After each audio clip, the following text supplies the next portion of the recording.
Hi friends, welcome back to Joy with Luna. ഇന്ന് നമ്മൾ തയ്യാറാക്കാൻ പോകുന്നത് ഒരു വാനില സ്പഞ്ച് കേക്കാണ്. ഇതെങ്ങനെയാണ് തയ്യാറാക്കുന്നതെന്ന് നോക്കാം. ഇതിനായി 250 ഗ്രാം മൈദയാണ് ഞാനിവിടെ എടുത്തിട്ടുള്ളത്. അത് ഒരു അരിപ്പയിലേക്ക് ഇട്ട് കൊടുത്തിട്ടുണ്ട്. അതിനുശേഷം 1 ടീസ്പൂൺ ബേക്കിംഗ് പൗഡറാണ് ഇട്ടിരിക്കുന്നത്. 1/2 ടീസ്പൂൺ ബേക്കിംഗ് സോഡയും കൂടി ചേർത്ത് കൊടുത്തിട്ടുണ്ട്. ഇനി ഇത് മൂന്നും ഒന്ന് അരിച്ചെടുക്കണം. അരിച്ചെടുക്കുന്നത് കേക്ക് സോഫ്റ്റായി വരാനായിട്ടാണ്. അരിച്ചെടുത്താൽ മാത്രമാണ് ബേക്കിംഗ് സോഡയും ബേക്കിംഗ് പൗഡറും നന്നായിട്ട് മിക്സ് ആവുള്ളൂ. ഇതിലേക്ക് ഉപ്പ് കൂടെ ആഡ് ചെയ്യേണ്ടതായിരുന്നു, ഞാൻ മറന്നു പോയതാണ്. ഒരു പിഞ്ച് ഉപ്പും കൂടെ ഇതിൻ്റെ കൂടെ ആഡ് ചെയ്ത് വേണം അരിച്ചെടുക്കാനായിട്ട്.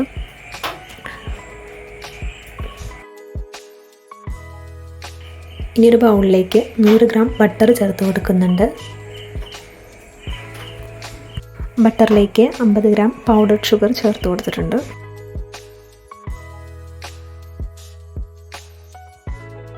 അടുത്തതായിട്ട് ചേർത്ത് കൊടുക്കാൻ പോകുന്നത് കണ്ടൻസ്ഡ് മിൽക്കാണ്. 200 ഗ്രാമിൻ്റെ കണ്ടൻസ്ഡ് മിൽക്കാണ് ചേർക്കുന്നത്.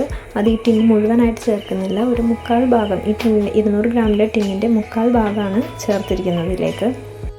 ഇനി ഇത് മൂന്നൂടെ ഒന്ന് മിക്സ് ചെയ്ത് കൊടുക്കാം. നമുക്കൊരു ഫോർക്കോ അല്ലെങ്കിൽ വിസ്കോ എന്തെങ്കിലും വെച്ചിട്ട് നന്നായിട്ടൊന്ന് മിക്സ് ചെയ്ത് കൊടുത്താൽ മതി. എല്ലാം കൂടി യോജിപ്പിച്ച് കൊടുത്താൽ മതി. ബീറ്റർ തന്നെ വേണമെന്നില്ലായിരുന്നു, നമുക്ക് ഫോർക്കോ വിസ്കോ എന്തെങ്കിലും വെച്ച് നന്നായിട്ടൊന്ന് മിക്സായി കിട്ടിയാൽ മതി. ഇനി ഞാനിതിലേക്ക് ഒരു പിഞ്ച് ഉപ്പ് കൂടെ ആഡ് ചെയ്യുന്നുണ്ട്. ഞാൻ ഉപ്പ് ആഡ് ചെയ്യാൻ മറന്നു പോയതുകൊണ്ടാണ് ഇപ്പോൾ ആഡ് ചെയ്യുന്നത് കേട്ടോ. ഇനി ഇതിലേക്ക് അരച്ച് വെച്ചിരിക്കുന്ന പൊടി കുറേശ്ശായിട്ട് ഇട്ടിട്ട് മിക്സ് ചെയ്ത് കൊടുക്കാം. മുഴുവനായിട്ട് പൊടി ഇടരുത്, കുറേശ്ശെ ഇട്ട് വേണം മിക്സ് ചെയ്ത് കൊടുക്കാനായിട്ട്. മിക്സ് ചെയ്ത് കൊടുക്കുമ്പോഴേക്കും കട്ടി പോലെ തോന്നുകയാണെങ്കിൽ നമുക്ക് കുറച്ച് പാല് ചേർത്ത് കൊടുക്കാം. കുറച്ച് പാലാണ് ചേർത്ത് കൊടുക്കേണ്ടത്. ഒരുപാട് ഒഴിച്ച് കഴിഞ്ഞിട്ടുണ്ടെങ്കിൽ ഇത് ലൂസായി പോകും. കുറേശ്ശെ ഒഴിച്ചിട്ട് ഒന്ന് മിക്സ് ചെയ്ത് കൊടുക്കുക. ഒരു സൈഡിലേക്ക് തന്നെ ഫോൾഡ് ചെയ്ത് കൊടുക്കാനായിട്ട് ശ്രദ്ധിക്കണം.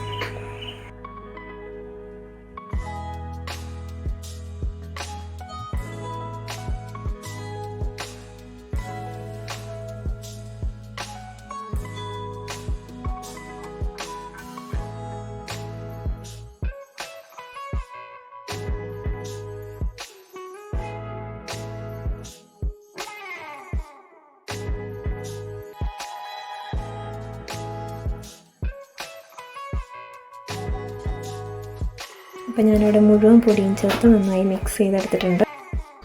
ഇപ്പോൾ ഇതിലേക്ക് 1/2 ടീസ്പൂൺ വാനില എസൻസ് കൂടെ ചേർത്ത് മിക്സ് ചെയ്ത് കൊടുക്കാം. സ്റ്റവിലേക്ക് അടിഭാഗം കട്ടിയുള്ളൊരു പാത്രം വെച്ച് അതിലേക്ക് ഒരു റിങ് ഇറക്കി വെച്ച് കൊടുക്കാം. പാത്രം ചൂടാകുന്ന നേരത്ത് നമുക്ക് ഒരു കേക്ക് ടിന്നിൽ കുറച്ച് ബട്ടർ തേച്ചിട്ട് അതിലേക്ക് മൈദപ്പൊടി ആഡ് ചെയ്ത് ഇങ്ങനെ ഒന്ന് തട്ടിക്കൊടുക്കുക. എല്ലാ സ്ഥലത്തേക്കും ആക്കി കൊടുക്കുക. ലാസ്റ്റായിട്ട് നമുക്കിതിലേക്ക് വിനീഗർ കൂടെ ചേർത്ത് കൊടുക്കാം. 1/2 ടീസ്പൂണാണ് വിനീഗർ ചേർത്തിരിക്കുന്നത്. കേക്കിൻ്റെ ബാറ്റർ റെഡി ആയിട്ടുണ്ട്. നമുക്കിനി ഇത് കേക്ക് ടിന്നിലേക്ക് ഒഴിച്ചു കൊടുക്കാം. ഇതുപോലെ ഒരു റിബൺ കൺസിസ്റ്റൻസിയിലായിരിക്കണം നമ്മുടെ ബാറ്റർ ഇരിക്കേണ്ടത്.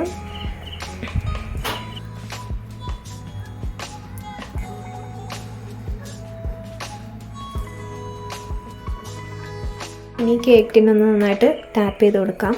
എയർ ബബിൾസ് വരാതിരിക്കാൻ വേണ്ടിയിട്ടാണ് ഇങ്ങനെ തട്ടിക്കൊടുക്കുന്നത്. ഇനി പ്രീഹീറ്റ് ചെയ്ത പാത്രത്തിലേക്ക് കേക്ക് ടിൻ ഇറക്കി വെക്കാം. 30 മിനിറ്റിന് ശേഷം നമുക്കിനി തുറക്കാം. നമ്മുടെ കേക്ക് ഇവിടെ നല്ല കറക്റ്റായിട്ട് വന്നിട്ടുണ്ട്. 30 മിനിറ്റാണ് കേക്കിന് റെഡി ആവാനായിട്ട് കറക്റ്റായിട്ട് എടുത്തത്. ഇനി നമുക്കിതൊരു ഈർക്കിലോ ടൂത്ത് പിക്കോ എന്തെങ്കിലും വെച്ചൊന്ന് കുത്തി നോക്കാം. ഒട്ടും തന്നെ ഒട്ടിപ്പിടിച്ചിട്ടില്ല. നമുക്ക് ഇത് ഞാൻ ഐസിങ് ചെയ്യാൻ വേണ്ടിയിട്ട് കട്ട് ചെയ്യുകയാണ് കേക്ക്. കാണുമ്പോൾ തന്നെ അറിയാം നന്നായിട്ട് സോഫ്റ്റായിട്ട് വന്നിട്ടുണ്ട് കേക്ക്. എല്ലാവരും ഇതൊന്ന് വീട്ടിൽ ട്രൈ ചെയ്ത് നോക്കുക. നിങ്ങൾക്ക് ഇഷ്ടപ്പെടുകയാണെങ്കിൽ നിങ്ങളുടെ ഫ്രണ്ട്സിനോട് ഷെയർ ചെയ്യുക.